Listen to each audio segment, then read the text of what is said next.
Bueno, estamos con el Realpolitik del día de la fecha, mientras sigue empatando Francia y España 6-0. Lunes 6 de julio, 0-0. Arranca 0-0. Tiró 6-0. 6-0, empata 6-0, sí, la verdad que o una cosa o la otra. Juego complicado. Bueno, a ver, 6 de julio, lunes, arranca la semana y quiero empezar con una pregunta que puede sonar provocadora, pero que tiene que ver con lo que está pasando en la política del país, porque ordena todo lo que tenemos para contarles hoy, que porque la vida sigue mientras está el Mundial. No sé si sabía usted. Sí, sí, En algún punto sigue. La política no para nunca. ¿Cuál es la pregunta? Mire ver. la pregunta que le voy a hacer. ¿Hay alguien en serio, dispuesto a ganarle a Javier Milei? No capaz de ganarle. Si en este momento hay alguien dispuesto a intentar ganarle a Javier Milei. ¿Es oficialismo o oposición? Vamos a ver. Vamos a desarrollar. ¡Apa! Vamos a desarrollar. Bueno, no va a dejar picando. ¿Sabe por qué le pregunto esto? ¿Por qué le pregunto a los oyentes esto? Porque el fin de semana dejó uno al lado del otro dos hechos que parecen de películas distintas pero son de la misma. Por un lado, un gobierno que después de meses de papelones, el caso Adorni, las encuestas en el subsuelo, las peleas internas, de golpe se lo ve más ordenado, más quirúrgico, moviendo fichas para un objetivo claro que es la reelección en el 2027. Sí. Por el otro, una oposición, el peronismo, que en lugar de aprovechar la debilidad ajena está enroscada en su propia novela. ¿Quién manda? Si se desdobla, si hay que respetar los blasones históricos o no. En el medio de esas dos escenas, el viernes pasado, casi en silencio, con la selección jugando el Mundial de fondo, la justicia argentina dictó un fallo que le sacó un peso enorme de encima al presidente. Un fallo sobre la causa que más le duele, la de la criptomoneda Libra. De eso vamos a hablar hoy, de cómo se conectan esas tres cosas, el reordenamiento del oficialismo, el blindaje judicial y la parálisis opositora, y de por qué, cuando llegamos al final de todo esto, termina cayendo sobre el bolsillo de la gente, como siempre, que este mes abrió el recibo de sueldo y se encontró con una sorpresa. Quédese conmigo. Empecemos por lo más concreto, lo más verificable, el fallo que entierra la causa Libra. Entierra la causa Libra, Por lo menos el fallo de primera instancia. Está destinado a eso. El juez federal, Marcelo Martínez de Giorgi, resolvió apartar a todos los querellantes de la causa Libra. En criollo, sacó de la investigación a los que representaban a los damnificados, a la gente que perdió plata con la criptomoneda Libra, que el propio Milei promocionó de su cuenta X. Sí. En febrero del año pasado, el Día de los Enamorados, el 14 de febrero del año pasado, y que minutos después se desplomó. Qué lindo comprarle una libra a tu novia, Qué ¿no? lindo, te compré esto, mirá, para el Tomá. Día de los Enamorados. Tomá, Pero tiene valor de -3. gasté los $100.000 que teníamos ahorrado para comprar nuestra casa en esta criptomoneda que promocionó nuestro querido presidente al que votamos Y los pararon dos. en el pendrive de Adorni. Mi amor, bien. Y sigue sin meter gol España, recién una jugada bárbara. Bueno, ¿por qué importa esto? A ver, ¿en qué le importa esto al ciudadano común? Importa muchísimo. Muchísimo, porque en una causa penal los querellantes son los que empujan, son los que realmente empujan, los que interpelan al juez, los que le hacen al fiscal, los que hacen que el fiscal se mueva. Son los que piden medidas de prueba, los que insisten con las citaciones indagatorias, los que apelan cuando algo no les cierra, y más en una causa como esta que es de tal complejidad que los querellantes, que es gente que anda con las criptomonedas, entiende mucho más que el fiscal. El fiscal necesita, para saber qué hacer en esas querellas, de peritos, especialistas. Los querellantes en este caso son especialistas en criptomonedas, especialistas en que se la pongan también. Pero Sí, obvio. que se la pongan con la criptomoneda, pero si es alguien que compró una criptomoneda con lo difícil que era eso, tranquilamente es gente que sabe de lo que está hablando. Bueno. Eran ellos los que me iban moviendo el expediente. Habían conseguido, por ejemplo, mantener un embargo sobre los bienes de Hayden Davis, el creador del token, y de los intermediarios locales. Nada menos que esto habían conseguido los querellantes. Ahora, con este fallo, esas 5 querellas quedan afuera. Había 5 querellantes en grupos, Había creo que un individual y los otros eran todos grupos, quedan afuera. No pueden pedir nada más. Y la causa queda exclusivamente en manos del fiscal Tayano. Detengámonos un segundo en este fiscal, en Tayano, porque el detalle es elocuente. En 1 año y medio de causa, Tayano no llamó a declarar a ninguno de los involucrados. A ninguno. Ni siquiera a los que no están en el gobierno, ni a Novelli, ninguno de ellos. ¿Españolo? A ninguno de ellos. No, porque este no es el de Españolo. Españolo es de Andís. Perdón, este es Andís, Libra. Este es Libra. Perdón. Tuvo los celulares secuestrados, guardados 7 meses sin analizar. Después bloqueó el acceso de las querellas a los resultados de los análisis. Pues esto ya había sido la primera puñalada a los querellantes, que es bloquearle el resultado de los análisis de estos celulares a los querellantes. Pidió medidas con cuentagotas, es, digamos, un fiscal con el pie puesto sobre el freno. Y ahora es el único que queda al volante. En 1 año y medio de causa, ni una indagatoria, ¿entiende? No, ni siquiera una declaración, ni una testimonial, ni una informativa. Nada de nada. Candioti, nada pecho, nada espalda, nada de nada. ¿Y con qué argumento el juez sacó los damnificados? Porque usted se pregunta, si en 1 año y medio los damnificados pudieron hacer como querellante un montón de cosas, ¿cómo lo saca ahora, después de todo este tiempo? Acá viene lo mejor. Martínez de Giorgi dijo que Libra era una meme coin.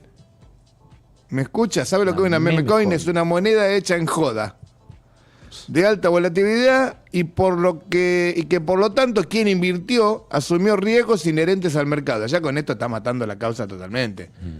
Porque con lo que dice de los querellantes ya es suficiente para después desestimar la causa. Una meme coin. Nunca la había escuchado. Es casi textual la defensa que hizo Milei en su momento. Riesgos inherentes al mercado. ¿Se acuerdan aquello de que son traders de volatilidad? Si vas al casino y perdés no te podés quejar. Acá me preguntan si se puede hacer eso. Sí, evidentemente se puede. Martínez de Giorgi lo hizo y ahora los querellantes apelarán y veremos de qué se disfraza la Cámara para decir lo mismo que dijo Martínez de Giorgi en el caso. ¿De dónde saca Martínez de Giorgi que era una moneda en joda? No parecía ser una moneda en joda. Cuando Milei dijo, esta es la moneda con la cual vamos a sacar, esta va a ser una forma de inversión para la empresa argentina, no estaba hablando de una moneda en joda. Sí, la promocionó de la mejor manera. Hay monedas en joda, hay moneda que tiene que ver con el Pato Donald. Esta no es una moneda en joda. O sea, ahora lo único que falta es que ahora usted invierta $100.000 y lo pierda en el momento por una moneda en joda. 100.000, 1.000.000, lo que sea. Acá estamos hablando de cientos de millones. Hablando obviamente del desconocimiento de esto. Si yo quiero invertir $100.000 en la meme coin del Pato Donald, digamos, ¿estaría siendo medio dolobu? Porque estaría perdiendo plata o no. Evidentemente. El problema es que Libra no se lanzó como una joda. Se lanzó bajo el paraguas de Viva la Libertad Project, presentado como una herramienta para financiar a pequeñas y medianas empresas argentinas. Lo marcó con precisión el ingeniero Fernando Molina, que viene siguiendo el rastro de las transferencias. No podés pedir que se aparte las víctimas argumentando que era una meme coin sin valor y al mismo tiempo que era un instrumento para financiar pymes. Son dos cosas contradictorias, o la una o la otra. Ahora bien, hasta acá la crónica. Ahora tenemos que ir al análisis. Porque el fallo no cae del cielo. Cae en un contexto. Y el contexto tiene nombres. Vamos a contar el contexto de esto, que ha salido muy pocos medios esto. El mes pasado, el Senado aprobó el pliego de Ana Juan. ¿Sabe quién es Ana Juan? Es la esposa del juez Martínez de Giorgi para ser jueza federal en Hurlingham. O Hurlingham, como le gusta decir a los que viven, algunos de los que viven ahí en esa zona. Lo señalaron desde la oposición con nombre y apellido el diputado Maximiliano Ferraro, que preside la comisión investigadora de Libra, y la diputada Sabrina Selva, que lo puso en 3 actos, casi como una obra de teatro. Acto 1, el gobierno manda el pliego de la esposa del juez. Acto 2, el Senado lo aprueba. Acto 3, el juez aparta a las querellas de la causa que comprometen tanto a Milei como a su hermana Karina. Y la pregunta dejó flotando.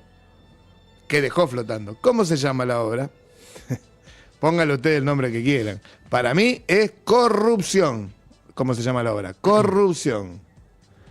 El juez Martínez de Giorgi en cualquier país y en cualquier lugar pagaría caro esto que pasó. Caro. Y espero que así sea. Ya hay denuncias en el Consejo de la Magistratura, que funciona más lento que la justicia, pero no importa. Esto no le va a salir barato. No le va a salir barato. No debería salir barato. Yo no puedo afirmar, obviamente, desde que hay un pacto. Sería irresponsable. Lo que sí puedo hacer es describir la secuencia, que es pública, y dejar que ustedes saquen sus propias conclusiones. La secuencia es esa y se completa con un dato más. Este fallo llega pocos días después de la salida de Manuel Adorni, que está siendo investigado por enriquecimiento ilícito y sobre quien también pesaba la sospecha de que su nombre pudiera aparecer también en la trama Libra. Todo muy junto, todo prolijo, todo muy prolijo. Las querellas anunciaron que van a apelar ante la Cámara Federal. Así que la historia no está terminada. Pero por ahora el marcador es claro. La causa que amenazaba con llegar hasta el escritorio del presidente hoy está con un golpe casi letal. Bueno, vamos a ver qué pasa con el gobierno que se reordena. El segundo tema de hoy. Hoy tenemos 3 temas. Primero, qué pasó con la causa Libra, que queda claro lo que pasó. Ahora vamos a el gobierno que se reordena y va por las PASO. O sea, no solo se reordena, sino que va por las PASO. Bien. Va por las PASO en el sentido de eliminarlas o suspenderlas. Acá conecto con lo que decía al principio. Porque este blindaje judicial no es un hecho aislado, es parte de un movimiento más grande. Terminada la novela de Adorni, esa que durante semanas fue el único tema de la agenda y durante semanas nos tuvo entretenidos a todos, el gobierno parece haber recuperado el aire, parece haber dado una bocanada de aire, al menos esta es la sensación que deja.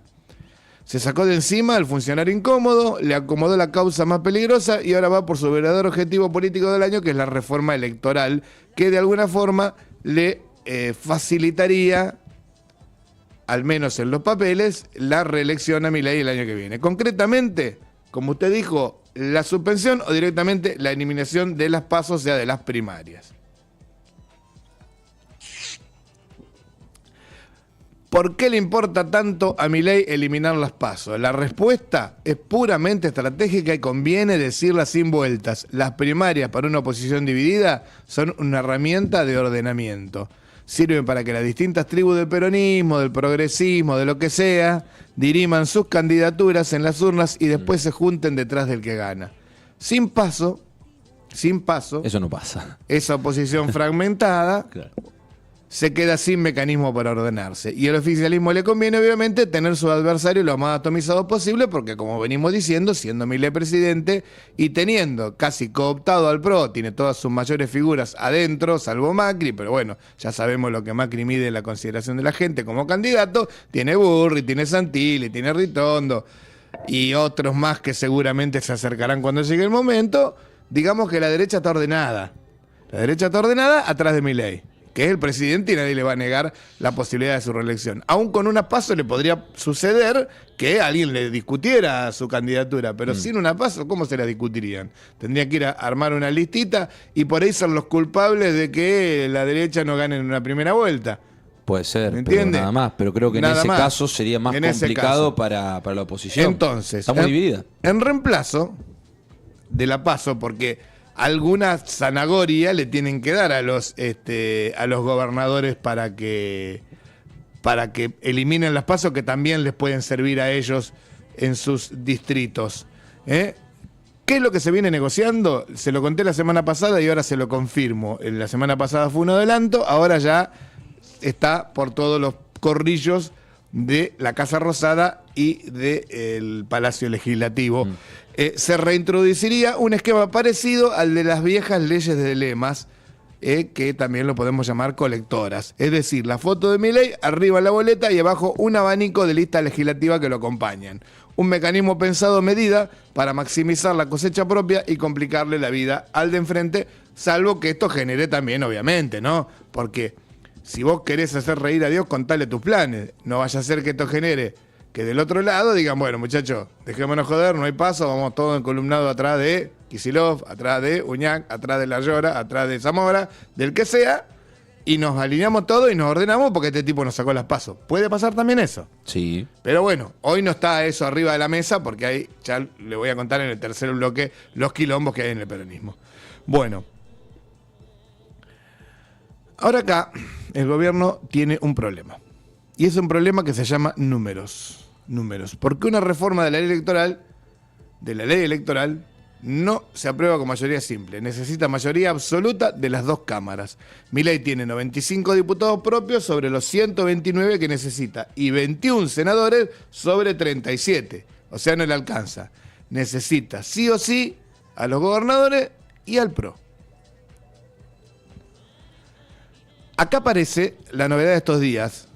Los gobernadores aliados, eso que le vienen prestando gobernabilidad en el Congreso, no están dispuestos a acompañar la eliminación de las PASO. ¿Por qué?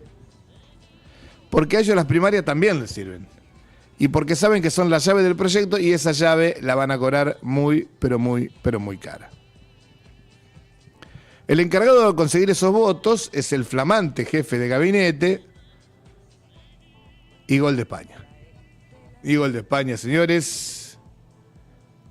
De Merino. A los 90 Michael Merino. minutos y 15 segundos. Acaban de adicionar justamente, Willy, 6 minutos. 6 Había minutos. un tiro libre. Se ve que la jugaron rápido porque pensé que le iban a pensar un poquito más. Así que justo me distraje. Gol de España. Bueno. Mire usted, justo miró para Merino. acá y yo lo vi de frente. Qué bien, Yo qué que estoy diciendo el coso, lo vi de frente y usted. Sí, que está usted- al pedo, yo lo por mira. mirarlo a usted. Ay, bueno, yo por porque mirarlo a usted. es así, la vida mía. Usted es tan encantador que no pude, no me resistí Bueno, no mirarlo. Por favor, no me sonrojo. Bueno. A ver, vamos a el gol. Ahí está hubo la falta, yo te una decía. falta boluda. Le hicieron rápido. A ver si hay offside o algo. Pelota encortada. Ahí entró Habilitadísimo. perfecto, habilitadísimo. Golazo de España. Qué Merino. Muy bien. jugadorazo, Michael Merino. Michael Merino. Bueno, listo. Yo te diría que muy difícil esto para Portugal, ¿no? Obviamente, porque faltan 5 minutos. Ponele que sean 6 o 7. No más de 6, porque fue después de los 90. 6 más, ponele. Bueno, en 6 más, Portugal tiene que tratar de meter un gol. Bueno, Difícil. el encargado de conseguir los votos para la eliminación de las PASO, para lo que fuere, para suspenderla, para cambiarla por otra cosa, es el flamante jefe de gabinete, Diego Santilli. Con esto va a poner a prueba su supuesto músculo político. La estrategia que estaría analizando es ofrecerle colectoras a los propios gobernadores, a cambio de que apoyen la reforma. Valijas y zanahorias, para decirlo con crudeza. ¿Cuál es la zanahoria? Y la zanahoria es darle las colectoras a ellos. Valija es porque esto va a venir con guita atrás. Guita para la provincia, estoy hablando, ¿no? Guita para la provincia. Si algún senador después quiere hacer su negocio particular, se arriesgará como Joe Biden, que todavía está en Paraguay, ¿no? Pero hay una tensión más profunda y es la interna del propio oficialismo, porque mientras Santilli negocia con los gobernadores, adentro de La Libertad Avanza crece el malestar. Y le voy a explicar por qué. ¿Qué problema podrían tener estos muchachos entre sí? ¿A usted le parece que siendo gente tan tranquila y tan agradable podrían tener problemas? Bueno, tienen problemas. Qué hermosa locura. Los libertarios más duros ven que Karina Milei y los Menem están arreglando con los mandatarios provinciales, con los gobernadores, y temen quedarse sin candidatos propios en 2027 en ninguna provincia. O sea, le crecieron las agallas a los libertarios que antes, que en realidad no podrían estar en ningún lado sin Milei. Hoy Usaron las neuronas. usan las neuronas y dicen, che, si le arreglan con los gobernadores, nosotros nos van a dar el tercero, el quinto, el séptimo o ningún lugar. Y bueno, por ahí no tienen que tenerlo. No. Por ahí Milei, como es Milei es una fuerza única y arrolladora, es él. Todos los libertarios, todos los que vienen atrás, no han logrado todavía generar contrafiguras o figuras importantes. Cada vez que tienen una figura importante, se les cae. Sí, se la caga. La caga. Vamos a hacerlo como Ramiro es. Marra no existe más, Adorni ni hablar, Pilar Ramírez no levanta, no la conoce nadie, o sea, Peto Velo está refugiada en su búnker, que no es menor, ¿no? El ministerio, que a veces es más importante tener el Ministerio de Acción Social, no sé cómo se llama, Capital Humano, a veces es más importante eso que cualquier otro que cualquier cargo legislativo, pero en realidad no levanta ninguna figura que no sea la de Javier Milei, él. Entonces Javier Milei dice, mirá, si la figura soy yo y arreglo con los gobernadores y ellos ponen sus legisladores y me votan a mi favor, ¿para qué quiero todos estos ¿Para qué me peluches? importa? Claro. ¿Para qué quiero todos estos peluches que dicen seguirme y que son re libertarios y que después cuando están en el Consejo Deliberante, por ejemplo acá en Pergamino, hacen todo lo contrario a lo que yo digo? Los libertarios del Consejo Deliberante de Pergamino viven pidiendo más Estado. Piden más Estado. Sí, pero también... Piden que el Estado veto, que haga lo otro, que se ocupe del hospital, que se ocupe... ¿Qué tiene que ver eso con la idea libertaria? Nada. Diría que nadie está siguiendo los pasos de Milei como tal, o al menos de la idea que tiene Milei de gobierno. Ninguno. Y también hay otro caso. Ninguno está preparado para tomar un cargo. Ninguno. Por eso se terminan cayendo, Willy. Porque no tienen experiencia política, ninguno. Entonces, son y burros, también... como el salame de Adorni, y son también- burros. Sí, obvio. Sacando que son burros, todo lo que vos quieras. pero también hay un tema de que si después Milei necesita que lo defiendan mal. ¿Es así? Lo defienden mal. La frase que le atribuyen a Karina, en esto de que arregla con los gobernadores, es elocuente. Les habría dicho a los legisladores en esas reuniones que hubo supuestamente para defender a Adorni, pero que fueron para otra cosa, porque la suerte de Adorni ya estaba echada cuando se hicieron esas reuniones. O sea, esa fue la excusa para que no pareciera que les iba a decir lo que les dijo. ¿Sabe lo que les dijo en esas reuniones? Dejen de joder a los gobernadores. Dejen de joder a los gobernadores. Es la vieja pelea, la de siempre. Karina tiene una estrategia que es la estrategia que le llevaron los Menem, se lo pusieron arriba de la mesa y con la que le fue bien en las elecciones pasadas, que es acordar con el poder territorial contra los que quieren listas violetas puras en todos lados, que sería las huestes de Santiago Caputo, el Gordán y compañía. Y el diagnóstico interno es demoledor. Si la Libertad Avanza no tiene provincias propias, Milei llega a un eventual segundo mandato, como lo que en la jerga se llama un patorrengo, un presidente sin territorio, sin poder real para gobernar. Habrá que ver, porque si él acordó y llega a su segundo mandato, bueno, veremos. Los últimos 2 años van a ser bravos como los de cualquier gobierno. Así que cuidado con la foto del gobierno ordenado. Cuidado. Está más ordenado que hace un mes, pero abajo del mantel las patas de la mesa siguen crujiendo. Bueno, vamos a ir terminando esto con una radiografía de la oposición y su orfandad, que es la otra mitad del mapa, la otra mitad de la película. Porque si el oficialismo con toda su interna menos tiene un plan, ¿qué está haciendo la oposición? Y acá vamos, ¿eh? La oposición está discutiendo consigo misma y no está discutiendo el país, está discutiendo la interna. Miren lo que pasa en la provincia de Buenos Aires, que es el corazón del peronismo. La relación entre Axel Kicillof y la Cámpora está directamente rota.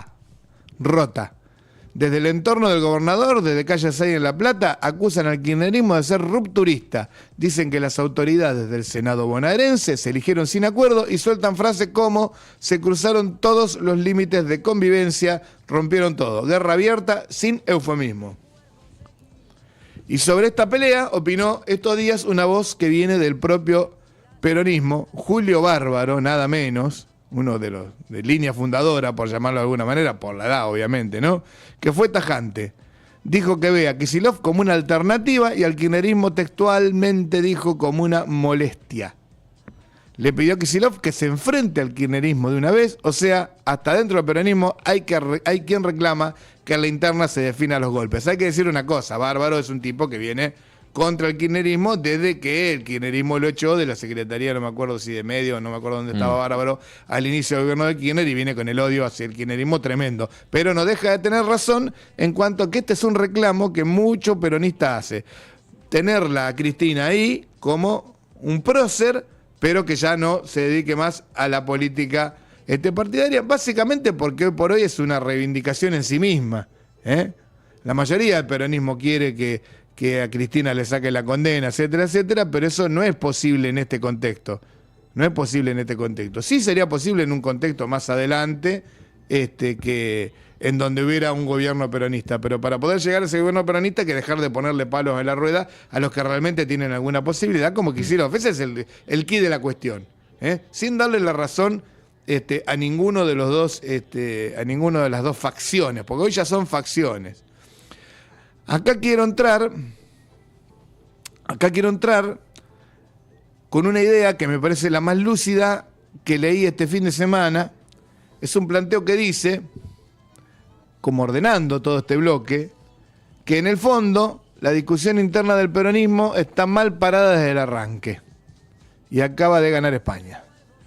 Porque se discute quién tiene razón, si hay que desdoblar o no, si primaria sí o no, si transar con este o con aquel, si respetar los tiempos o acelerarlos, pero se saltea una pregunta anterior mucho más incómoda,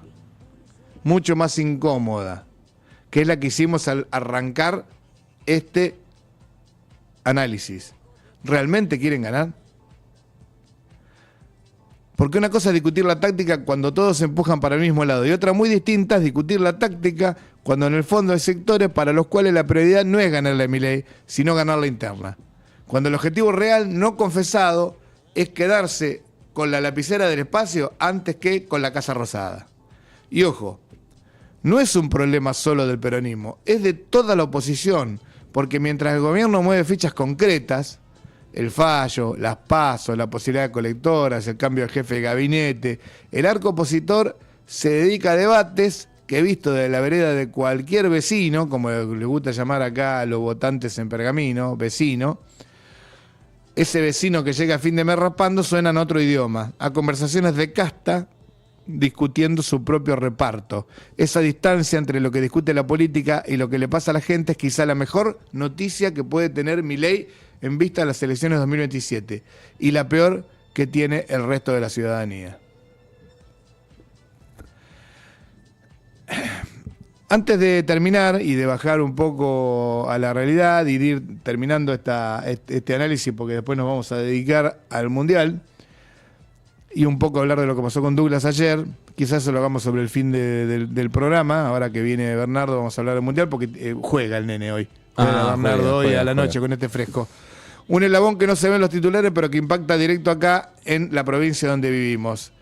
Esta semana el ministro de Economía, Luis Caputo, le está trabando a la provincia de Buenos Aires la firma de avales para obras que ya tiene el financiamiento aprobado por organismos internacionales. Ahí pusimos más luz porque está cayendo la luz. Obras que no pueden avanzar sin la firma de la Nación. Estamos hablando de plata que ya está, crédito del Banco de Intercambio de Desarrollo, de la CAF, del Banco Europeo de Inversiones. Por ejemplo, 138 millones de dólares del Banco Europeo para el dragado del río Salado. Fíjese si será importante la guita esta, para dragar el río Salado. Una obra clave contra las inundaciones que nos tocan de cerca en toda esta zona, porque no se olvide que el arroyo Pergamino es de la cuenca del Salado. O intervenciones en la ruta 6 y en la ruta 11, todo frenado porque Caputo no firma los avales de Nación para la provincia, que es un trámite. O sea, el Estado Nacional siempre avala los créditos extranjeros de las provincias. A la provincia de Buenos Aires no. Y acá está el detalle político, el que convierte una cuestión administrativa en una decisión deliberada. Caputo le firmó a 10 provincias casi 2.000 millones de dólares de avales hasta ahora. ¿Cuáles? A las provincias que acompañan al gobierno. Jujuy, Salta, Tucumán y siguen las firmas. A Buenos Aires, que es gobernada por la oposición, no. Es el ajuste usado como herramienta política. No es que no hay plata. La plata está, la ponen los organismos internacionales que confían en la Argentina y confían en la provincia de Buenos Aires. Pero Caputo no firma. La firma se otorga o se niega según el color político del gobernador. Y la provincia más grande del país, donde vive más de un tercio de los argentinos, queda del lado de los castigados. Nosotros, los del interior bonaerense, quedamos del lado de los castigados. Guarden ese dato porque conecta directo con el cierre que se viene. Este mes en julio, en Pergamino, y obviamente en todo el país, los empleados de comercio, una porción enorme del empleo formal de esta ciudad, estrenaron una nueva escala salarial. Cambió la estructura del recibo. Sumas que antes se pagaban por afuera, ahora se incorporaron al básico. El resultado es que el sueldo básico de las categorías iniciales del convenio 130-75 quedó apenas por encima del 1.200.000 pesos. 1.200.000 pesos de básico. Retengan ese número. Porque el mismo fin de semana, el ministro de Regulación, qué difícil que decir de regulación me cuesta, Federico Sturzenegger, hizo posteo en las redes que dio vuelta al país. Publicó orgulloso el recibo de sueldo de un trabajador bajo el nuevo formato de la reforma laboral. Y escribió, cito, que el empleador paga 1.200.000 pesos y el trabajador recibe 580.000. Lo tituló Transparencia Total. Gracias, presidente Milei. Quiero que nos detengamos en lo que el ministro celebró. Sturzenegger celebró sin darse cuenta, o peor, dándose cuenta, que un trabajador registrado en blanco se lleva a su casa 580.000 pesos. Y ni siquiera le salió bien la operación. Le respondieron desde contadores hasta sus propios simpatizantes, preguntándole cómo se supone que alguien viva con eso. Uno de sus propios seguidores, un tipo que banca al gobierno, le escribió que 580.000 pesos no era el mejor ejemplo de recibo para subir. Y acá cierra el círculo del día porque miren la escena completa. Arriba en Buenos Aires, un ministro que festeja como un triunfo que un laburante se lleve 580.000 pesos. Una justicia que le limpia al presidente la causa de una estafa cripto. Un gobierno que negocia colectoras para brindarse el 2027. Y una oposición que en vez de mirar esto, se pelea por la lapicera. Y abajo en Pergamino, un empleado de comercio que este mes abrió su recibo con el famoso nuevo formato, que llega al kiosco de la esquina y que ve que un café con leche cuesta lo que cuesta, que la boleta de luz subió y que la obra de Río Salado que podría defender la región de las inundaciones está frenada porque Caputo no firma por una cuestión de color político. Entre esas dos Argentinas hay una distancia enorme. Y la pregunta con la que abrimos hoy sigue picando fuerte. ¿Hay alguien dispuesto a representar a la Argentina de abajo, a ganarle en serio los de arriba? Por ahora, la respuesta que dan los hechos es incómoda. El gobierno se ordena, la justicia colabora y los que deberían ofrecer una alternativa están ocupados en otra cosa. Ojalá esta semana empiece, primero con Argentina ganando mañana y que empiece a cambiar. Nosotros vamos a estar acá, como todos los días, para contárselos.